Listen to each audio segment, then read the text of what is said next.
I got to talk about something right now, something that I haven't discussed too much on this show, but it's sort of getting out of hand. I know it's hard to believe. This is very hard for me to believe. There's so much important stuff going on in the world, and so it boggles the mind a little bit. But the public feud between Donald Trump and Rosie O'Donnell is still going strong. It's been since how long? It's been going on over a week and a half, 2 weeks. I think 4 years this has been going on.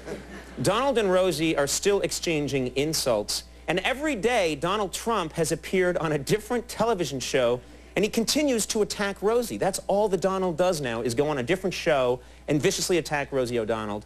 And a lot of people think this thing should stop. So I thought we'd take just a few minutes right now, talk to Donald Trump, see if we can't put this whole thing to rest, finally.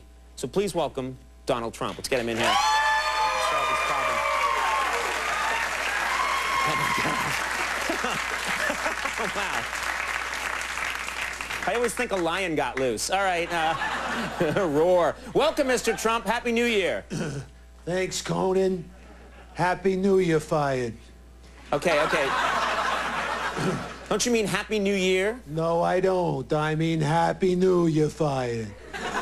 Because this Sunday, January 7th, the brand new Apprentice Los Angeles premiere. Yeah, okay, that's great, but I didn't really ask you about the Apprentice. Imagine, Conan, finally, a new television show set in Los Angeles. It's gonna be huge. Yeah. Huge. Yeah, I'm sure it will be. But right now, I want to talk to you about your ongoing feud with Rosie O'Donnell. You mean Fatty O chocolate sauce? Oh, for God's sakes, no. Sir, come on. Aren't you getting tired of going on television every day calling Rosie fat? Wait, Conan, Rosie's more than fat. She's huge. All right. Okay, Mr. Trump, we get it. We understand. Rosie's so big, she drives a fat Cadillac. You liked that one, didn't you, Trump? I'm very, very funny, Conan. Yeah. Here's another one. Yeah. Rosie's favorite Dr. Seuss book is The Fat in the Fat. Oh, for God's sake.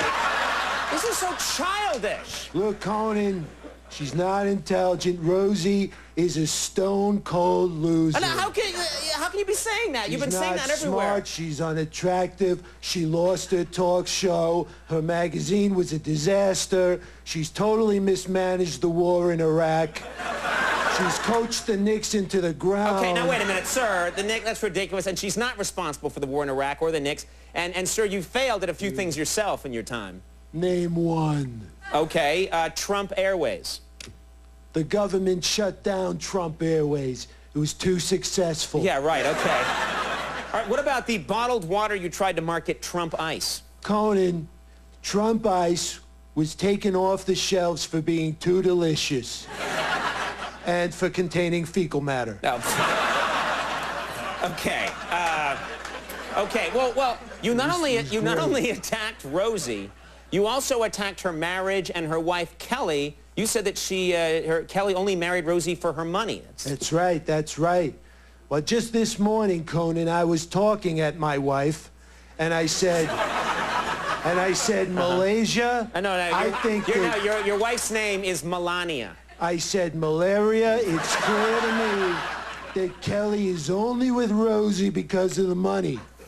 I mean, come on. Why else would a hot young babe marry such a pompous, unattractive, camera-hogging windbag with zero sexual appeal? And my beautiful wife, Millennium Falcon, agreed. Okay, all right. All right, Donald, you've got to stop. People are sick of hearing about this feud. They're sick of it. That's where you're dead wrong, Conan. I must say, Conan, this is the biggest story of '07, bar none. Okay, well, first of all, only a few days into '07, and also, that's not true. Name a bigger story. Okay, how about new Democratic Congress? That's pretty big. President Gerald Ford's funeral? No, Conan, I was with Gerald Ford at the end, and all he could talk about was hating Rosie. Okay, that is not true. That is not true. Conan, his last words were, I pardon Nixon, but I can't pardon that fat loser, Rosie O'Donnell. That's idiotic. You're fired. All right, get out of here. I guess Gerald Ford was angry about something. Well, I just hope I really hope, I think we all hope that Donald and Rosie resolve this feud before it gets any worse. I don't hope that at all. Oh my God, it's That's not Don me. King, everybody. I'm not hoping for that. No way, no how. Wait, why? You want this feud to continue? That's right, Conan O'Brien. My ratings buffering, potato stuffering, erectile dysfunction suffering sidekick. Okay, now, thanks. Mr. King. Mr. King, are you saying you want the feud between Donald and Rosie to get worse? Absolutely, positively. This could be the most mud-slingingest, vitriotastical, libelistic fight of all time. Just imagine Donald Trump versus Rosie O'Donnell in a pugilistical showdown for the ages. I'm calling it the guy with the crazy hair versus the woman who loves Lilith Fair. $49.95. Only on pay-per-view. All right, that's fine. That's great. Thank you. That's right, Conan O'Brien, my topical joke-telling, Irish spring-smelling, head like a melon muchacho. Okay, thank you. I'm calling this fight the guy who owns half the city versus the woman who makes Joy Behar look pretty. Okay, come on. That's terrible. I $49.95. don't like that. Stop it. I'm calling it the guy with the shady deals versus the lady who misses no meals. All right, stop it. Stop it. Stop it right now. I'm calling it the guy with the failed casinos versus the woman who could sack Dan Marino. Okay, all right. Only on pay-per-view. I think we got it. Thank you. Forget it, Don. All right. We'll take a break. We'll be right back.